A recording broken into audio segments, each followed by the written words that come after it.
How's it going, guys? Today we're going to install this 10-inch powered subwoofer from Rockford Fosgate into a 2013 Audi A4. This one does not have the Bang & Olufsen. It does have the upgraded Audi sound. So to begin with, we'll take out the spare tire where we can access the battery.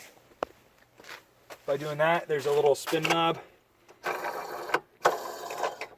We'll take that out. Make sure you're setting everything in a proper place so you don't lose anything. And then the tire will just pop out. As you can see, it's actually really light. So, you know.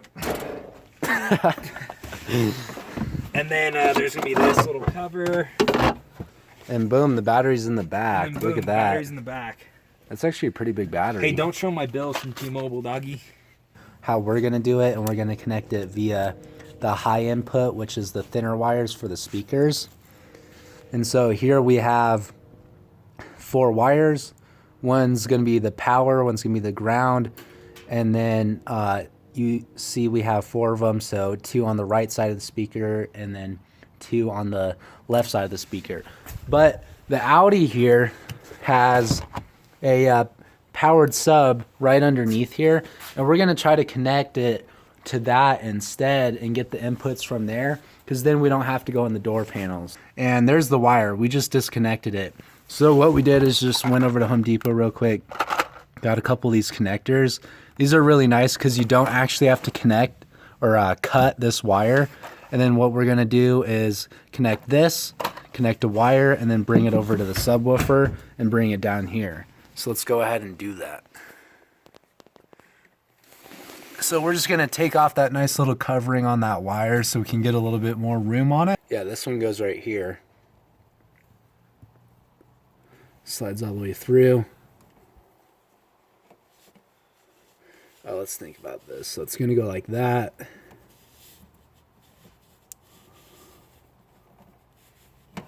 And then it's going to go like that. Ready? Yep.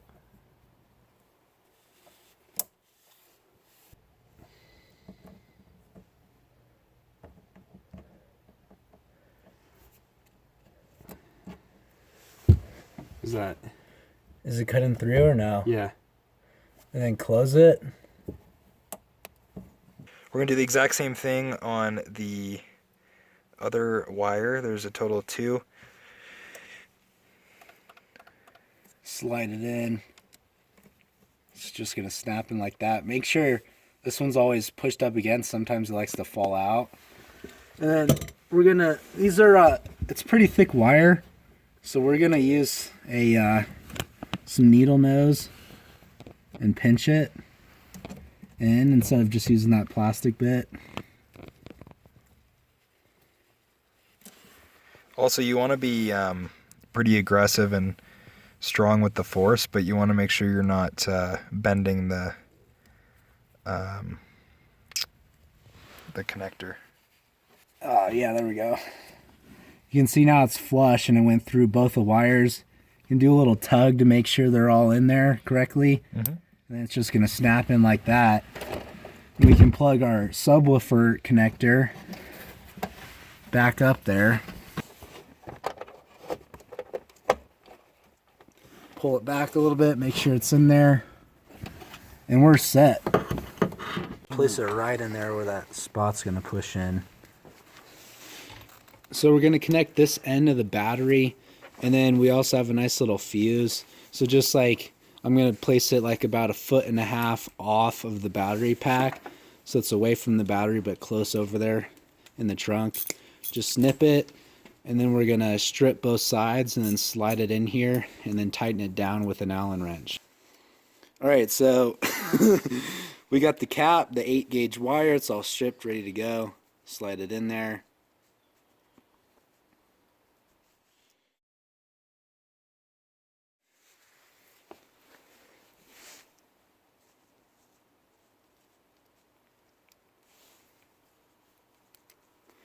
You want to tighten it down.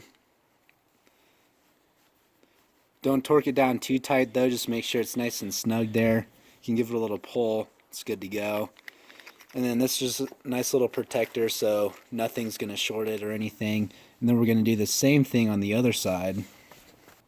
slide the cap over, and then tighten it down again. Now the battery's in the back, so we can just loosen it. We got a nice little 10 millimeter here. And I'm not going to take the battery terminal off or anything. We're just going to loosen it and get this bolt off.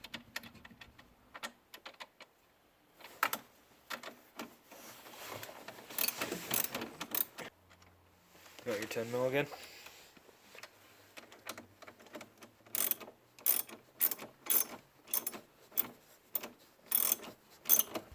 There you go. Okay guys, so we connected the 8-gauge wire after crimping it all together and putting in the fuse. We actually connected to the positive side of the battery, as you can see. And it is flush enough with the battery to actually close this little container, which is like their protectant. And as you can see, it still comes out on the side. We'll still have enough room on the bottom down in the actual well there, so everything's out of the way and nipped and tucked. So we're going to cut the power wire right on top. And actually, the ground wire that came with it is some dinky tiny little like 1.5 feet. So what we're going to use is the same wire.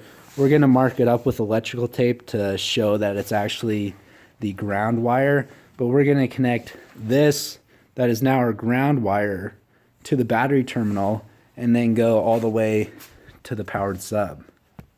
So we're going to loosen that ground wire.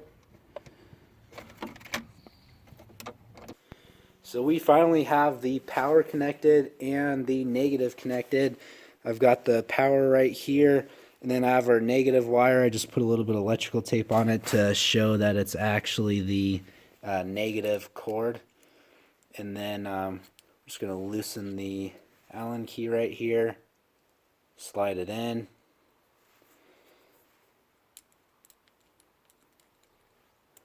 Tighten it down.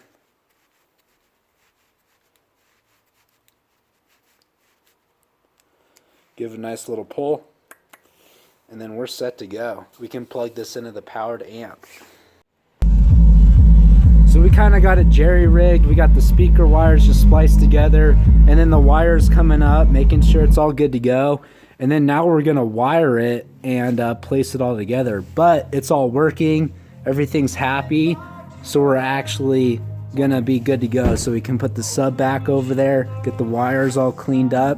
It's going to look really nice. So you can see we got the power cord coming out and the negative cord, and then the speaker wires are coming out right there. So it's just going to come out nice and perfectly on the trunk, so we can connect these speakers to our powered sub, and it's going to look super clean.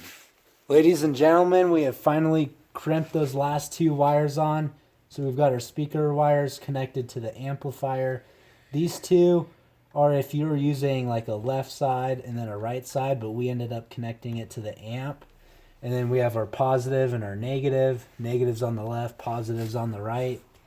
We're just going to put some electrical tape on these ones and get them covered up. And now it's just clean up the wires, place the powered sub where you want it, and you're good to go.